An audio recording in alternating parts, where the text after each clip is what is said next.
Hello, everyone, and welcome to Dallas Hoops Fancast. I'm your host, Sydney, and I'm here with my co-host, Martin. Hey, guys. Welcome to the show. You can follow us on Twitter at Dallas Hoopscast. I'm at _ Sydney Myers, and the website is DallasHoopscast.com, where you can read the latest breaking news from the most popular blogs, as well as exclusive articles.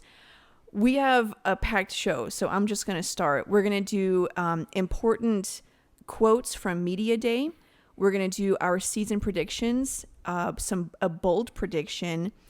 But first, I want to start with something that just came out today. I don't know if you've had a chance to see it yet. We'll talk about this for just a little bit, and then we'll get to our predictions. LeBron talking about Luka Doncic and the shoe deal. Have you seen that video yet? I did not, no. Okay, so LeBron talked about how he wanted to start a Team LeBron shoe thing. And it sounds like he meant kind of like how Steph got the Steph brand, Curry, just like the Jordan brand. That's what it sounded like. He called it Team LeBron, but it sounded like it was that kind of deal. And he said that he wanted his first signing to be Luka Doncic. And that when Luka was going back and forth trying to decide on a brand and who he's going to sign with, LeBron was trying to get his people at Nike to do that, to create the Team LeBron and to have Luka be the first signing. But he said the guys at Nike weren't ready for that, and Luka obviously didn't know about it, so he eventually signed with Jordan. But he spent quite a while just kind of gushing about Luka. He's saying that he's one of his favorite players just because he plays the same way he does. He has the same kind of attitude and mindset of getting teammates involved, of enjoying the game. And so, I mean, I thought that was, on the one hand, I'm like, hey, don't talk to our guy. Okay. But on the other hand, it's like, wow, he didn't just say like, yeah, Luka's one of the best in the league. It was like a few minutes where he talked about this and the shoe thing. Well, greatness recognizes greatness. Great recognize great. Yeah, and obviously he can see Luka and what he's doing and the potential and the fact that Luka is going to be the face of the NBA. But he's not yet. Not yet, but he's going to be the face of the NBA. And obviously he wasn't calling Zion. Yeah. He wasn't calling No. Ja Morant. He was calling Luka, or he was trying to get Luka because he recognizes the greatness there. Yeah. So that's really cool to hear. Yeah, it was, like I said, I got a little defensive because I'm like, oh God, the tampering is already starting.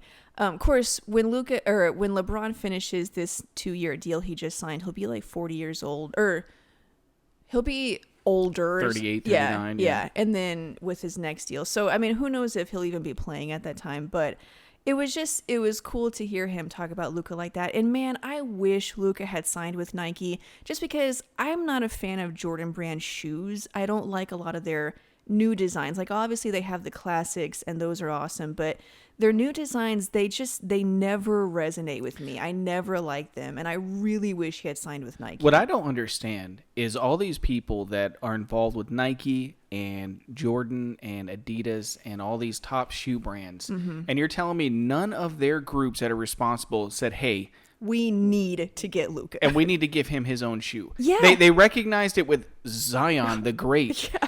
But with Luka, not one of them was like, hey, guys, hold on here. Yeah. I get Zion's great, but we got Luka over here. Yeah. And he already looks like an all-time great, and he's second in jersey sales. What are we doing? Yeah, well, and that's the thing is, like, I understand it's a matter of, well, I'm a Mavs fan, so I'm biased. Obviously, I think Luka should get his own shoe.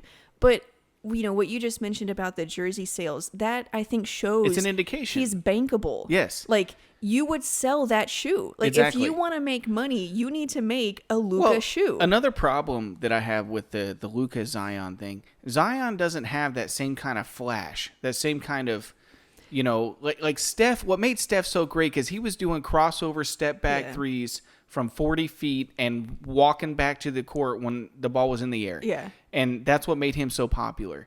Zion doesn't have that same, like, he's popular. He's got the explosiveness and the dunks and all that. But that he's more like a Blake Griffin as far as popularity. Like, you know, you're not going to buy Blake Griffin shoes.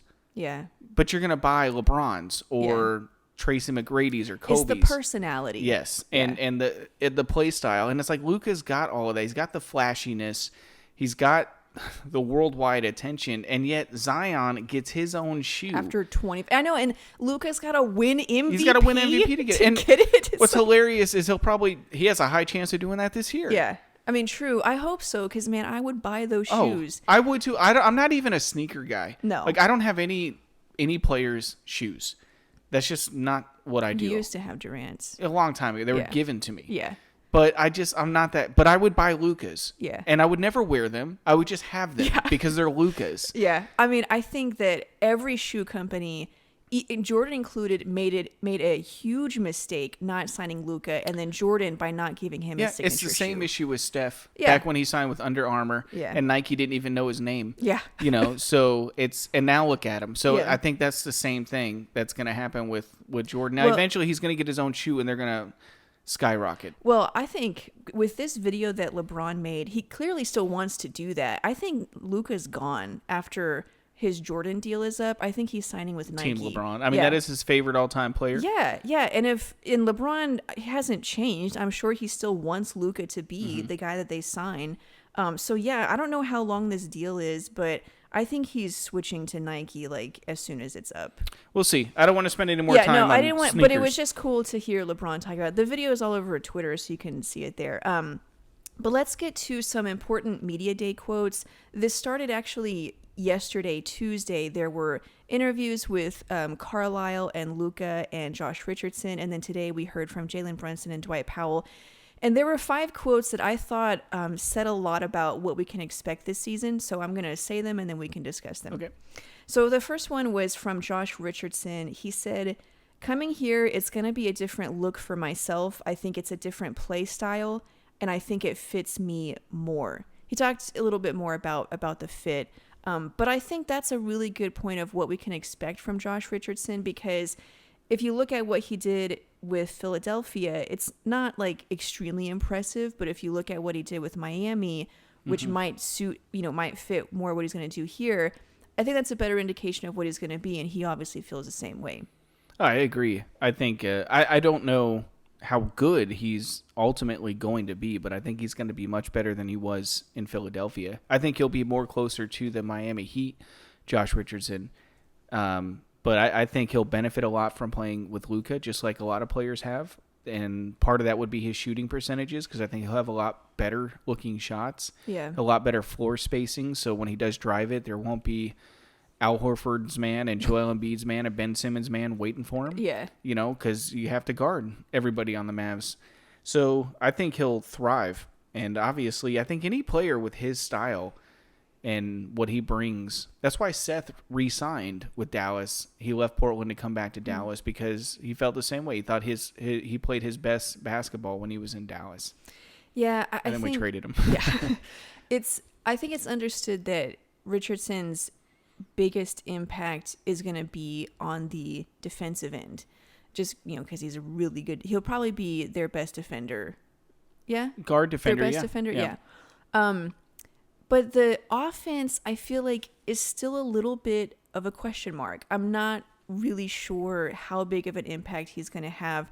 Just from talking to a couple episodes, or maybe it was our last episode, when I talked to Jason Blevins, who covers the Sixers, and he was like, yeah, offensively he can do this and that, and he'll help with this, but really you're going to see the impact on defense. So I'm not sure how he's going to help. I know he will. Really, that's kind of a question mark. Not only that, what is his role? Is his role going to be the secondary playmaker on that starting lineup? That all remains to be seen. I think his points per game will be up. I think his percentages will be up, but by how much, I don't know. Yeah, here's an interesting stat I shared on Twitter. So last year, this was with Philadelphia. Last year, in isolation plays, he averaged 1.12 points per possession. And that would put him at 6th in the league. That's among players who played at least 40 games and averaged at least 0.5 ISO possessions per game. That's greater than Luka, who was at 1.02, and then obviously better than Hardaway, who was at 0.83. That's not Hardaway's strength. But it gives you an idea. Yeah, that is a little nugget that he can do that, because I think that's really what the Mavericks need on offense is a guy that can create His a own shot. shot. Either for him or anyone else, Yes. but that can create a shot. Whereas with Hardaway, it was like he really relied on the offense to create that shot for him. Mm-hmm. So, I mean, yeah, Richardson doesn't have to be, Damian Lillard, obviously, but I hope that he can do that a little bit. And it sounds like he thinks the better fit will suit him. Okay, one more stat about Josh Richardson. On pick and rolls as the ball handler, he averaged 0.85 points per possession. That Luka was at 1.04 and Hardaway was at 0.96. So Richardson's lower than that. So that was who's a screener. True. Yeah. And yeah, the that probably style plays a role offense. too. Okay, second quote, and the rest of these are from Carlisle. So the second quote that I thought was Poor Luka. says, yeah. Well, I tried to listen to the whole one, Yeah, but I mean, what does he say all the time? For sure. Yeah, for sure. Yeah, for sure. Yeah. Okay. For sure. Okay. So this is from Carlisle. He said, "We've got to raise the level of defense. With the way we're going to approach things, we're going to put a greater emphasis on the defensive end of the floor." And he talked about defense a lot, and not just, we got to be better at defense, but he said our mindset, the way we're going to approach things, we have to raise the level. Like he said things where I feel like that's going to be a huge emphasis for them in practice and what they do as a team, which is great. I love to I mean, obviously, they were awful on defense last year. So if they can get to, top 10, that's with their offense, it's going to be awesome. Well, it's part of building a championship team. It's like the Warriors, they started off young and fun and exciting, scoring a lot of points, shooting a lot of threes. Nice playoff run. They scared the Spurs there a couple, in the beginning of their beat the Nuggets. in the beginning of their whole journey. Yeah. But when they put an emphasis on defense and it became one of the best defensive teams, if not the best, I think they were the best defensive team for a couple of years in a row.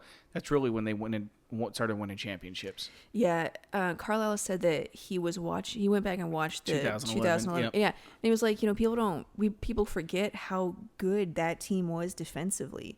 And it's true. Like, even Jason Terry, if you look at his defensive win shares, that was, I think, his second best season for defensive win shares, 2011. So it was like across the board, plus they had Sean Marion and Deshaun Stevenson and Tyson Chandler. Jason Kidd even helped. So yeah, that team was great defensively, but it's like they don't even have to be the best with Just their be better. offense. It's more about the last 5 minutes of the game. Yeah. Can you play good defense in the last 5 minutes? Well, and that's one thing I remember about that championship team was that, throughout the game, obviously they played good defense, but when it mattered. Yeah, the fourth quarter or if it was a close game, say the last few minutes, that's when you knew, okay, it's winning time. They would come out of that timeout and it was over. The other team, they just left them in the dust with their defense. So do you think this team might be kind of like that? Like not great the whole game, but, top 10, but then in the last few minutes kind of turn it on defensively. I mean, that's what you hope for. Yeah. Because that's really when it matters most. And we even saw last year, as good as their offense was, when it mattered most, their offense wasn't there and they lost a lot of games. Yeah. So you need to be able to execute when it matters most. And obviously, obviously that will impact your overall numbers. Yeah. If you're better defensively the last 6 minutes of the game or the last quarter, then your overall numbers are going to be lower or better. Yeah. Okay. Third quote, Carlisle was talking about Kristaps. He said he's doing well. His rehab has gone without issue. He's on schedule. If anything, we're having to hold him back right now. He's back to doing light court work. Things are going well. However, he will not play until at least January. So he made it very clear. Like, this is not a, we'll see how he's doing. We're going to evaluate him week to week. He probably won't be. It was like, don't ask me until January. He's not going to be back until then. How much do you think that will impact the record? It will impact it. Do you think is this bad?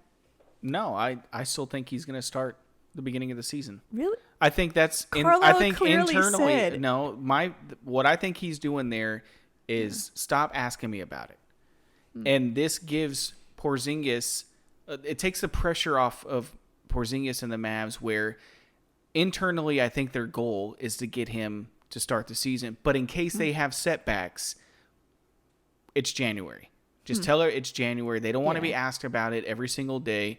I think he'll be back the start of the season. And then when he comes back, they're going to be like, well, the rehab went well and blah, blah, blah. It expedited all expectations, blah, blah, blah. All the bogus things. All the big words. Yeah. I don't know if But, I might be a crazy, here. But that's you just, are a little crazy. That's just my personal opinion. Yeah. I think he said that so they're not asked about it over and over and over because Porzingis injury is kind of a soft or a touchy subject. Yeah. And this also gives the Mavs a little bit of wiggle room. If he has some setbacks, they don't have to come back every single week and say, hey, well, we're going to extend it out. Because that's what happened last year. Remember when he had that PRP injection? Yeah. Every game was a game time decision. I think that was a mistake. Instead, I think they learned from that. Just say this date, put it far out there, and call that, and then we won't be asked about it every single day. I also don't want to spend a lot of time talking about Porzingis' knee injury because I think, I just get tired of hearing it myself. It is what it is, I have one more question. Okay. Do you think this means he will be back in January or he'll be back to practicing? I think he's going to be starting the first game of the season. Oh, okay. So we're done with that. Yeah. Okay. Next quote. Carlisle again was talking about, somebody asked him, he was asked, was it part of the mindset this offseason to get a little protection for those situations where people like to knock around Luka a little bit? And Carlisle just said matter-of-factly, yeah. Yeah. He talked about some players they had, James Johnson, his toughness, Josh Richardson, obviously. But the very, very tough-minded Dwight Powell. He's coming back from an Achilles injury. That requires toughness. I wouldn't say that Dwight Powell was an enforcer on the court. We're talking about two different kinds of toughness. Yeah. I think Dwight Powell is mentally tough. Maybe. In the way of... We've never seen him in a playoff game. Well, true. But just being able to come back from that injury, I think, requires that mental toughness. But if you're talking about, like, enforcers, guys that are going to stand up for Luka when he's getting pushed around, I never really saw Dwight Powell do that. But anyway... Maxey, I think, would do that more than Dwight. Yeah. Carlisle, I think he said something like, you can never have too much crazy, or it's nice to have a little crazy on the team. So yeah, I mean, but here's the other thing. Do you think Luka still needs the enforcer like we thought he did last year? Like, do you think that stuff is even going to affect him anymore? Well, I don't know if it's going to affect him, but you also don't want the perception of being soft. True. Yeah. And you don't want people taking liberties. So you need a guy that's going to come in, and when Kawhi, if they're going to hit Luka, and this is what didn't happen last year, when that Marcus Morris flagrant foul, he did. That's where you bring in James Johnson, and he karate chops Kawhi when Kawhi goes into the lane. He does a flagrant foul. A karate chop. Yeah, I mean, whatever they do with a black belt, Yeah. And then Kawhi will go to his teammates, hey, don't mess with Luka because I don't want to get hit when I go into the lane.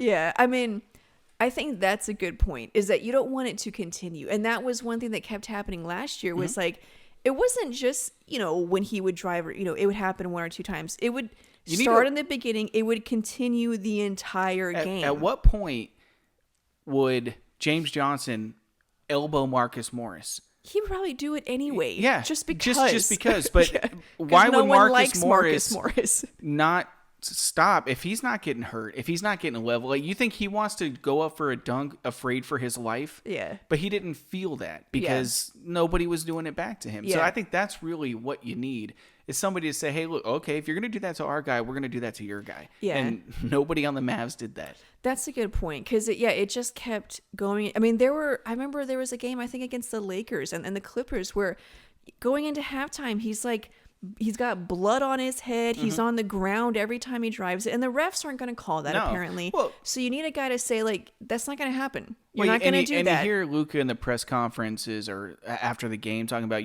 he's saying a lot of things to me and blah, blah, blah. Nobody got in his face after that. Yeah. Like, if I was... I mean, Kristaps tried. But also, you don't want to start doing it for the same reason. He gets ejected. Yeah, but you want a guy that's crazy. Yeah. Like James Johnson. And next time Marcus Morris goes in for a dunk, That ain't going to happen. And then I'm going to get in your face and tell you why it's not going to happen. Yeah. And if I get ejected, so be it. You know, as long as you know. Yeah. You know, you need to shut up. You know, when you're talking, you know, nobody did that for the Mavs. I think that's what they were lacking. It reminds me of that it's an old video of Ron Artest and Tyler Hansborough when Hansborough, I think, got hit or something from behind, and he turned around to get in whoever was it, and he saw it was Artest. And he was like, "Oh my God, yes, I'm sorry, I didn't mean to." And there's certain people like Ron Artest is one of those guys. You don't get in his face. Not because he's crazy on the court, but he'll probably find where you live and slit your throat at night. And so you probably knew to also not mess with his teammates too, because you don't know what he's gonna do. Yeah, he was a little crazy. So I'm not saying James Johnson's like a psycho or anything, but you need a guy like that to where it's like we're not gonna do that. Exactly. Okay, you're not gonna do that. It's not gonna happen. We're putting it into that.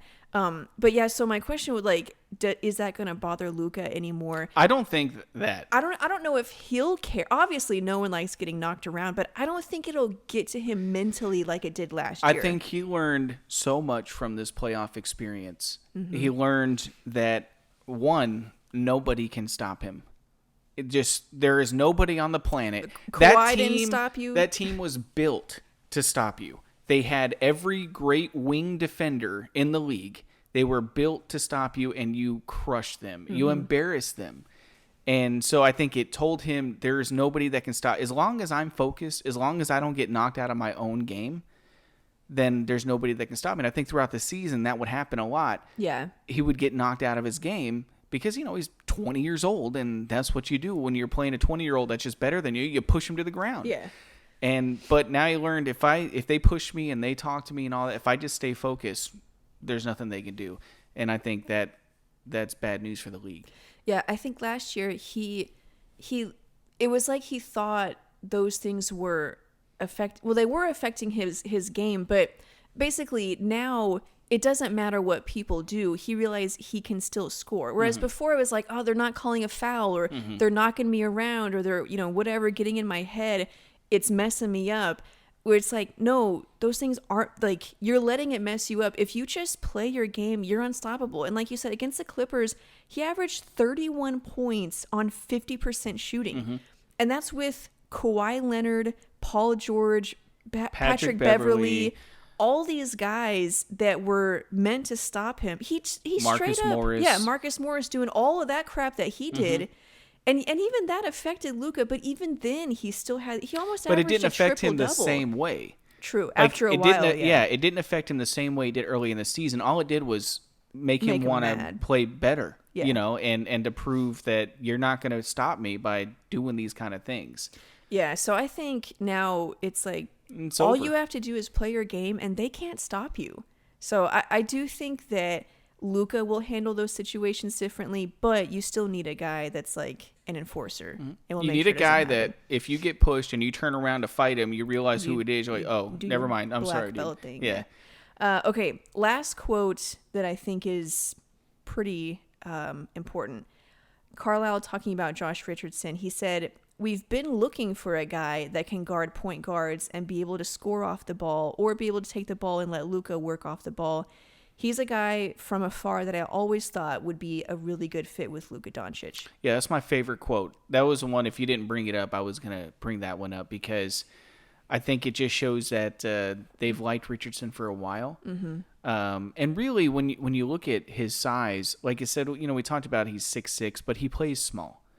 He plays quick, and he really can guard point guards. It's not like a 6'6" guy that's just big and strong and you put him on a point guard. That don't work with Damian Lillard and those guys. Mm-hmm. If you have to stand off of him like 3 feet to stay in front of him against Steph and Lillard and today's league, they're just going to rise up. Yeah. So you need a guy that can get up on them but also stay with them quickness-wise, and I think Josh Richardson can do that. Yeah. Of course, I also thought DeLon Wright could. Yeah, I was gonna say we thought DeLon would be that guy. Yeah. Hey, we drank the Kool-Aid. We bought it. Okay, we drank the Kool-Aid. We thought it was gonna happen. We got excited. And we got bit. The Mavs have a great PR team. Yeah, and so I don't know. Like I said in the beginning, I don't know what Josh Richardson is gonna be like. Obviously, I think he's gonna be better than DeLon, but I want to see okay, how is he going to help them offensively? Like, what exactly can he do? But I think defensively, he's a guy that truly can guard the quicker guards in the league. Like, he's done it as a starter, not like DeLon as like the 10th guy on it. Yes, you know? yeah. You got 5 minutes of advanced analytics against the G League team of the Memphis Grizzlies, and he went out there and dominated. He had back-to-back triple doubles, against teams that were tanking. Yeah, it's like that wanted you him don't to have get that. Yeah, they were doing that. Please take this rebound. Get him out of here. Yeah, I think defensively, he's going to be great, and I'm looking forward to that. So those are 5 media day quotes that I thought were key that told us a lot about what to expect this season. Let's get now to our season predictions. And we started this last year. We have our categories, and we're going to do the same categories that we did last year. So the first thing that we talk about is the five things that must happen for. Last year it was for the Mavs to make the playoffs, but now I'm going to do 5 things that must happen for the Mavs to be a top 4 seed. 5 things, okay. Yeah. So I'm going to list my 5, and then we'll just go from there. First, kind of obvious, Porzingis has to be healthy. And by healthy, I mean he has to play at least 55 games. And the 55, that's reasonable. Is that too high or too low? No, I think that's reasonable. That gives, if he misses time in the beginning of the season, but also gives time throughout the season where he can rest. Yeah, exactly. And remember, it's a 72-game season, so 55. Yeah, obviously, if they were playing 82, it'd be different. No, I mean, if he misses more than that, I think they're a playoff team regardless. So I'm not saying he's got to be. You're talking about top 4 seed, yeah, home court advantage. Yeah, they're a top 4 seed if he can do that.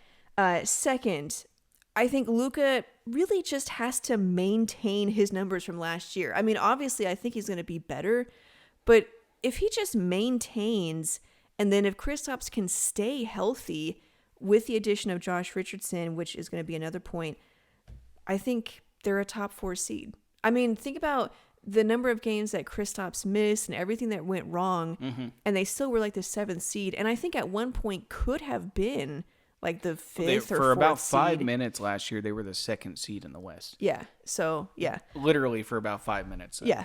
But, it happened. Okay, third, Josh Richardson must average at least 15 points a game.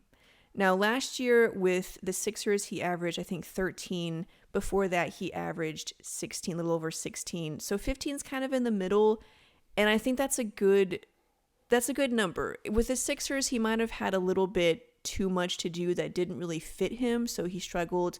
With the Heat, I think he had a larger role than he would here. Is that a good way to portray it? Yeah, he had a larger role. So I don't think he'll do the 16, 17 points, but if he can average at least 15, that plus Hardaway and Kristaps and Luka, I think they'd be a top 4 seed. Fourth, the Mavs must have a top 10 defense. All of these are obvious. Like, this is obvious. If they have a top 10 defense and a top 5 offense, that's almost automatic that you're a top 4 seed. And then fifth, again, obviously, they have to be better in the clutch. Last year in the clutch, they had like the worst offensive rating, one of the worst defensive ratings. They were worse than the worst teams in the clutch.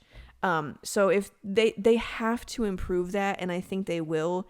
But again, they have to do that if they want to be a top 4 seed. For me, that was my primary one.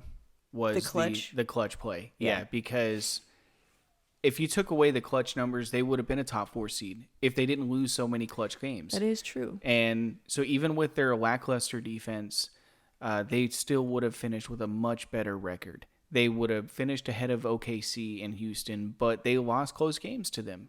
Yeah. Multiple times. So I think that was, to me, is the number one thing. So expanding on that, being better in the clutch, what does that mean? Like, what does it take? Just don't be the worst team in the league. But I mean, like, what do they have to do to close out those games to be score. Better? You got to score the ball, and as stupid as this sounds, you got to score the ball and stop. Yes, and they did not do that. Do the points. Well, they got jittery. I think the pressure, the weight, especially as the season went on, and it became more public about how they're struggling in the clutch. I think they were afraid of clutch games because, it's like a player that isn't good at free throws, and gets to he him. doesn't want to get fouled at the end of the game. Or like Paul George continuing to make excuses, Yes. so it just gets worse and worse. Not sure where that came from, but I guess you can throw that in there as well. Yeah. So I think just playing your normal offense, take that pressure off of yourself. One of the ways you can do that on the offensive side is by playing better defense. You can get a little bit more rhythm shots. The defense isn't set, so you can probably run your offense a little bit quicker. So playing better defense in the clutch will help your offense. But really, to me, if they fix their clutch problems, they're going to be a top 4 seed. Yeah, I would say being a better defensive team, naturally that's going to also happen in the clutch. So that's one thing. 2, their execution. I think that's like what you were talking about, being jittery. Their offensive execution can be better. Well, it was idle. Yeah. Like last year, they would just hear Luka. They would stop playing the way they had played for. And it's like, you played for 2 hours this way. To me, it'd be harder to stop playing that way. Like it's been so long now. Well, when pressure starts to mount. Yeah. You know. Kind of freeze. Yeah. And then also free throws. Making their free Yeah, throws. well, that's part of clutch play. Yeah, well, that's what I'm saying. Yeah, that's all part of a young team, nervous. Like, you know, when you had Dirk for so many years, close games were great because they would foul Dirk at the end of the game, and there was no question. Yeah. Like, you never were afraid. Like, never last thought year, you about were it. like, anytime the Mavs went to the free throw line. Like, oh, God. Yes, Oh, just God, make oh, God. one. Whoever just make it was. one. And they would end up missing both or whatever. And Or it's they like, if you wouldn't- just make them both, the game's over, and they would miss one. Yeah. But with Dirk, we had so many years of, this is it. Game over. The game is over. Yeah. Yeah. And so, you're right. Making free throws is a big one. And then one more note on the execution. It was little things. It was like the other team was shooting free throws. They missed a second one. They didn't get the rebound. That happened multiple times. It was just little things like that of like, you can't afford those little mistakes. You've got to be laser focused on everything you do. And they kind of lacked that a little bit. The second main thing, or number 2 for you, is also their defense. And I think if you look at the bubble, both Luka and Porzingis averaged over 30 points a game, yet they went like 2-6 in the bubble. Oh yeah. They did not play well. They couldn't stop anybody. It was just when they played Houston, they dropped 85 points in the first half. Oh. And we're just crushing the Rockets, but they could not stop the Rockets from scoring. Yeah. And so even with Porzingis and Luka dominating the offensive side of the court, they didn't stop a soul.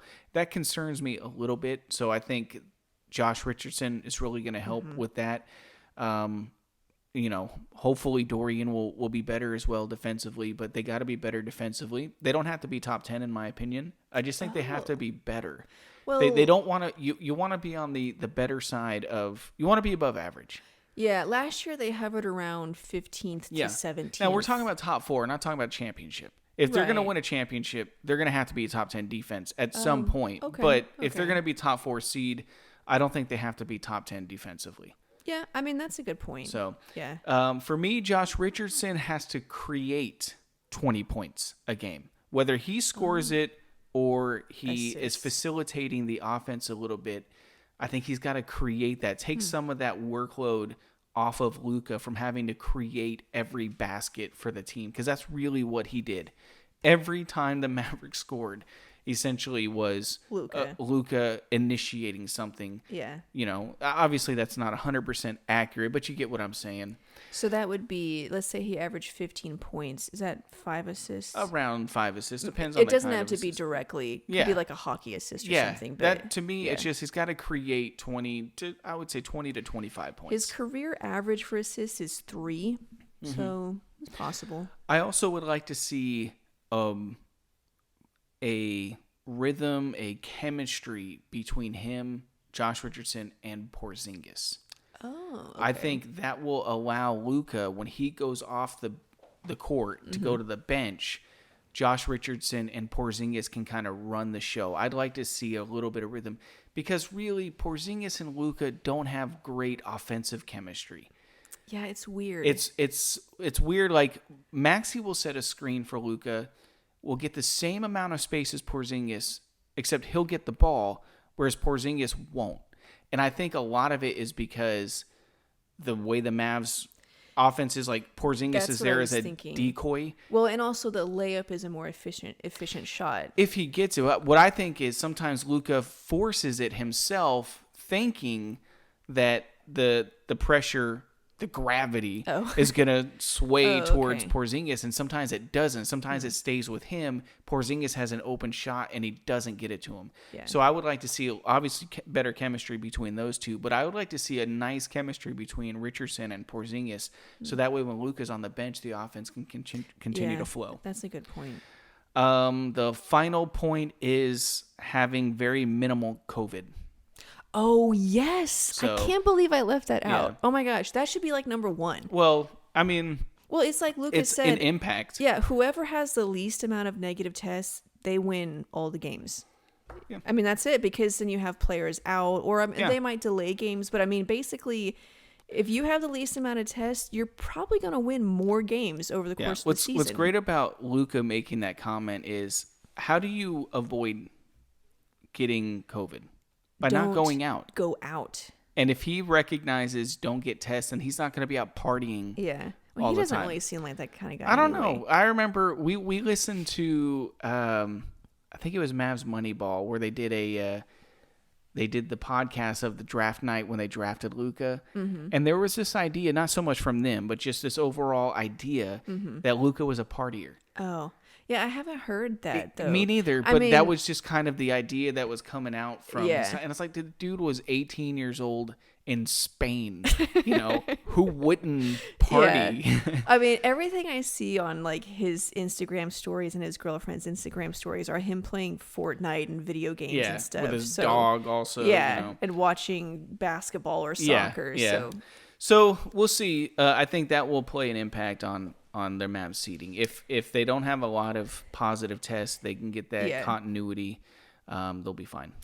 Okay, so those are our top 5 things that must happen for the Mavs to be a top 4 seed. Let us know what you think. First of all, can they be a top 4 seed? And what do you think would have to happen for that to happen?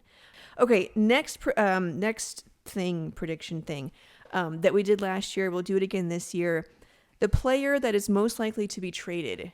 The Mavs? Yeah, who do you think it is? Or who do you think it will be?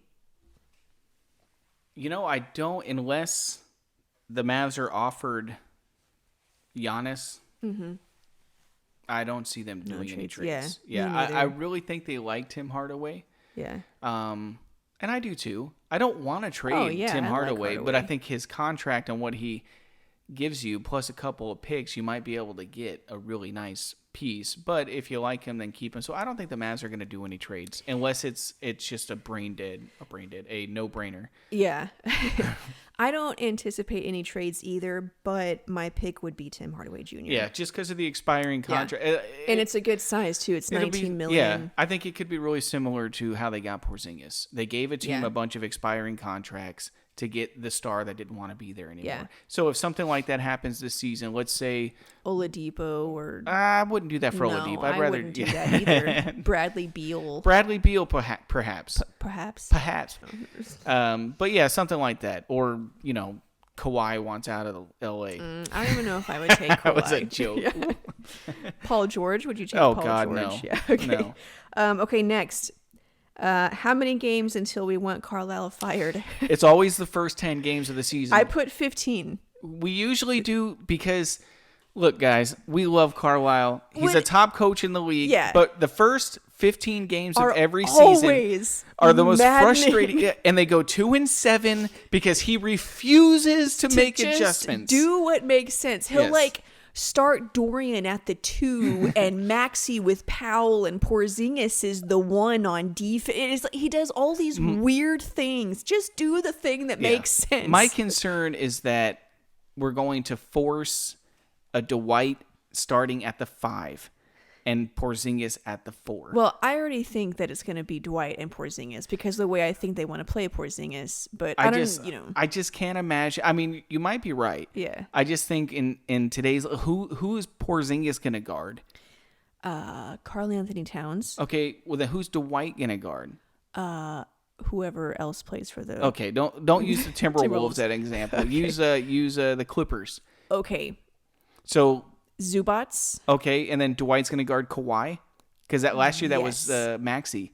Yeah. Okay, exactly. That's my point. It might work with the Lakers. If they do No. they're going to do the two bigs again. Marc Gasol is going to play, but now Yeah. you got Dwight guarding. Marc Gasol. No, he's going to guard Or Anthony Davis. Yeah, which is not going to work No, either. he's really tough though. Yeah. Stop. All right. Okay. Yeah. So I'm to the point now in my career as a Mavs fan that I don't want Carlisle fired ever. No. In the past, I have actually been where I do want him fired, but now it's like, you know what? He's a really good coach. He is. And It's he should just not ever be fired. The start of every season But we still is get so emotional. frustrating. Yes. Yeah. Okay. Next. So first 2 games prediction. We don't have the full schedule. Last year we did our predictions for the first 5 games. We don't have that.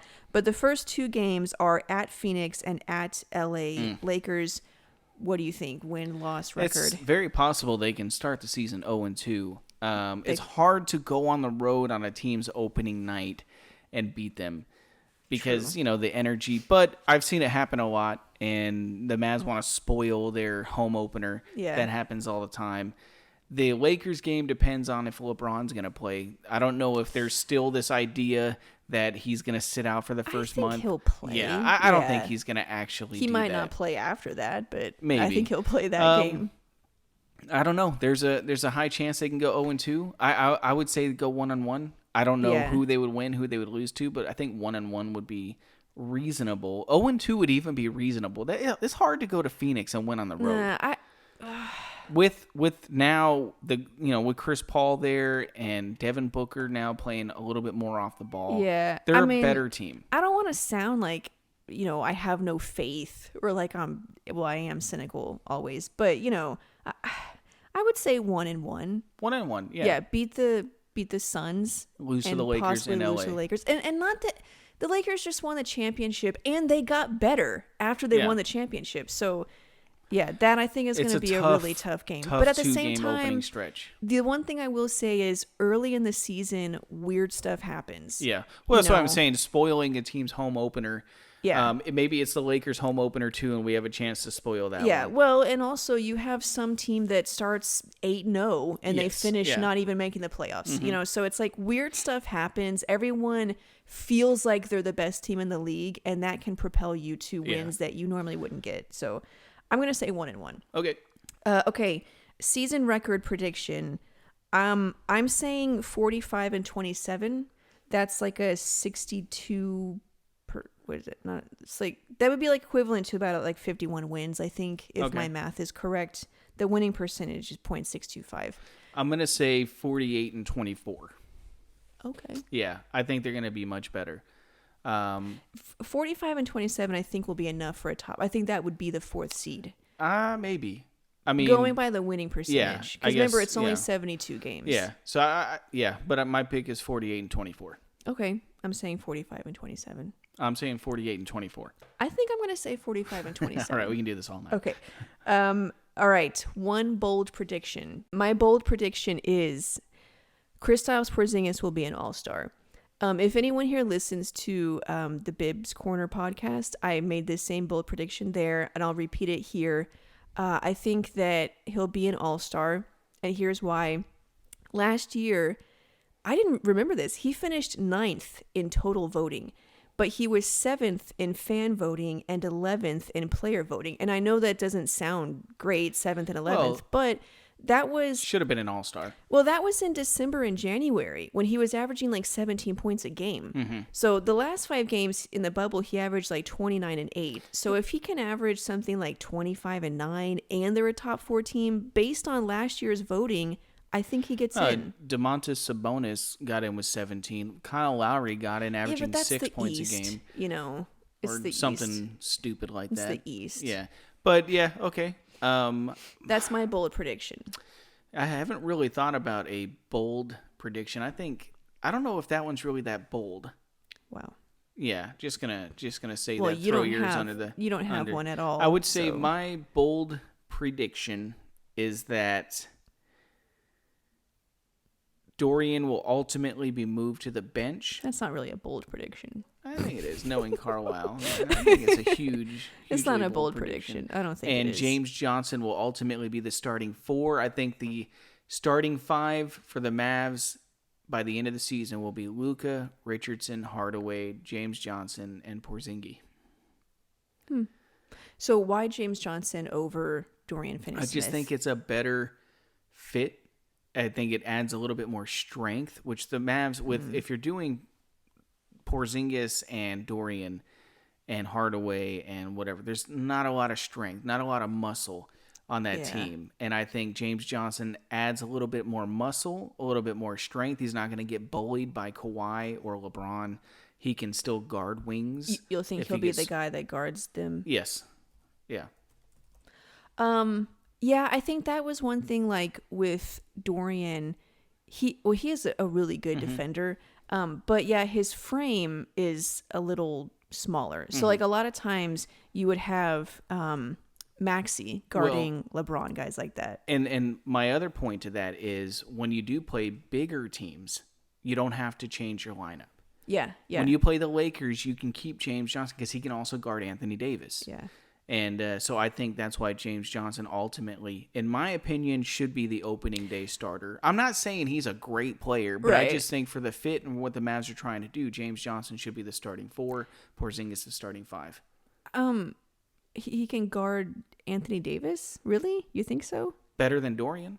Well, I mean, better than Dwight Powell. But was Dorian even guarding Anthony Davis? Well, when you played the Lakers, the Mavs would have to change their lineup. Okay. What I'm saying is you don't want to be in a situation where you have to adjust to the other team. Make the other teams adjust to you. Yeah, make the other team adjust to you. So I think if you have James Johnson out there as your starting 4, then he can be the guy guarding power forwards, whether they're big power forwards or whether they're wing power forwards. Yeah, he and Dorian are the same height. They're both 6'7".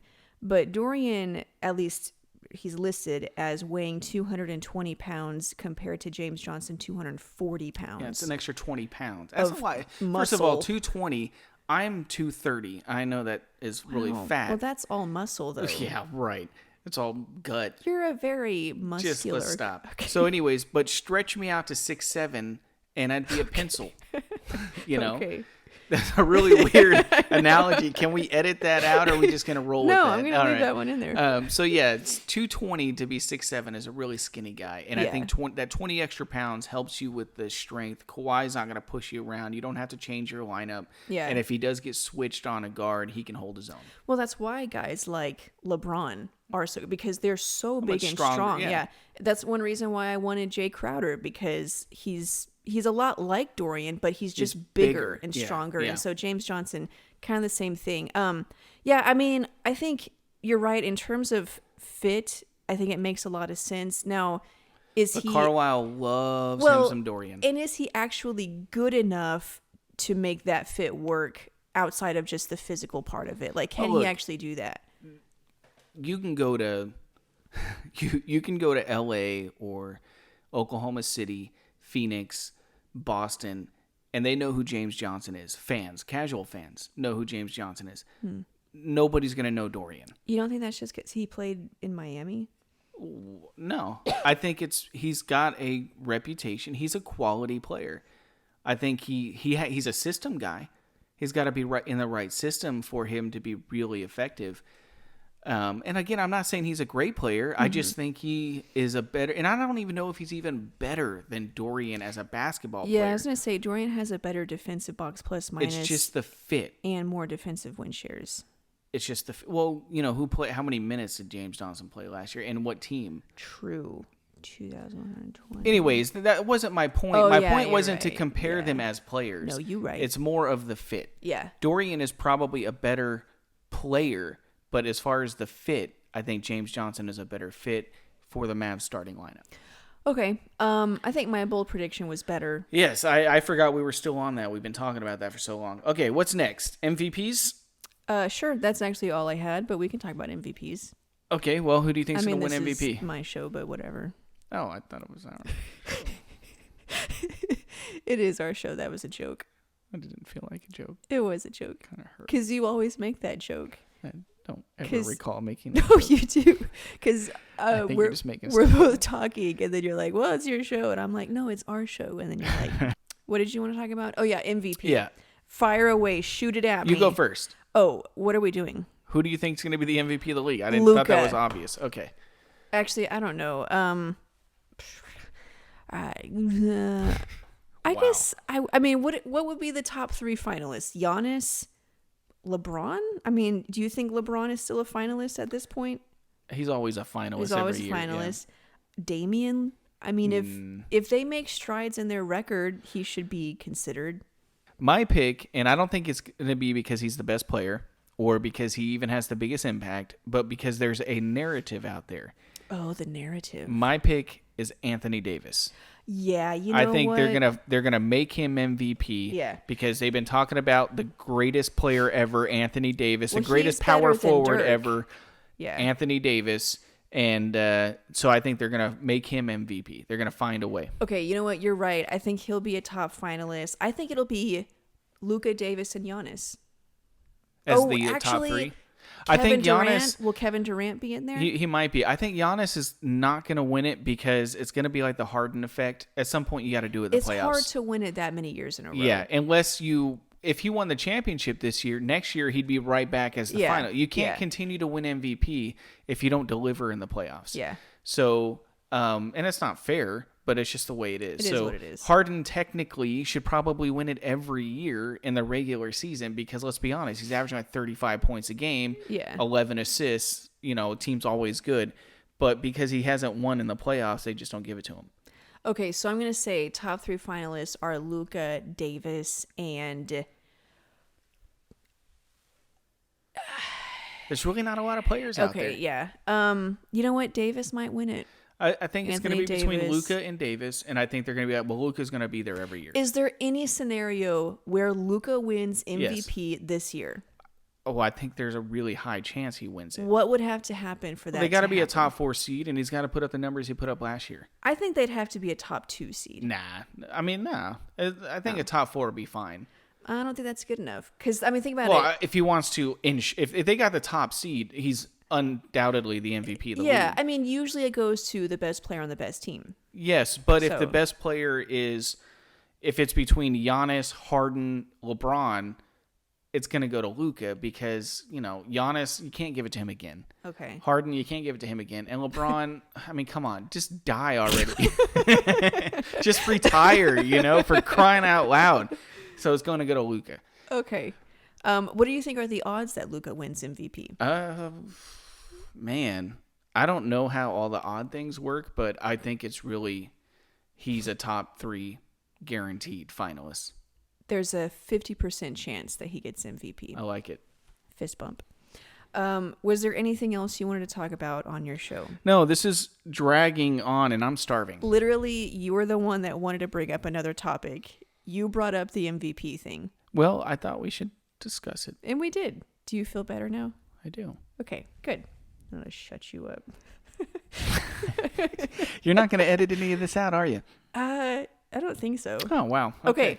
Thank you guys so much for listening. Share all of your comments on these predictions and how stupid you think they are. Again, Twitter at DallasHoopsCast. I'm at _Sydney Myers. You can leave a comment on the YouTube video. Obviously, you know you can comment there, as well as the website, DallasHoopsCast.com. You know, I wonder if people stop listening when you start doing your closing Because it's the statement. same thing every time. And Yes. it's all like very self-serving Can we ever just stuff. say Thanks for listening. bye? Like if you're listening to a pod Okay. and they start doing their closing statements and it's, hey, remember I turn what- it off Okay, immediately because so- you're done talking about so what I let's- wanted you to talk about. So maybe we can just start ending it. Okay, you know what? Thank you guys so much for listening. I appreciate it so No, much. just stop. that Just- we're just gonna stop right there. Thanks. Bye. Thank you. Bye. Okay, you always have to have the last. Just bye. Bye.